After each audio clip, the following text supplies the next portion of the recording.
husband को कहले आज तुमको प्रतीश डाकिबी तुम ताबले हमें चेष्टा कर तो आम सब भुवनेश्वर देखू कौन पिक्चर ओडिया पड़ुची कौन पड़ुची बॉलीवुड तो हस्बैंड मत पचारे जे हमें कौटे जावा कहले कि जेहेतु एलिना अच्छी एलिना हूँ मो फेवरेट एक्ट्रेस मु तार गोटे भी फिल्म मिस करेनि जेहेतु सी ये फिल्म देखिलु मुझे कहली नाई ये ओडियाटा ही बुकिंग कर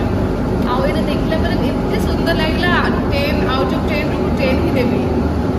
लास्ट भी बहुत इमोशनल लगे मु चुप चुप कांदी थाए सी भी कांदी थे बदलेना देखो तो आसिकी मु लास्ट देखी माल्यगिरी से भी बहुत सुंदर लगता आउ जे आगु और भल भल आसू आम आसबू समस्त देखापी आउ ये सिनेपोलिस तो बहुत नीट एंड क्लीन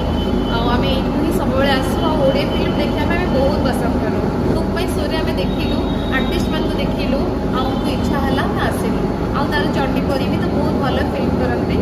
आउ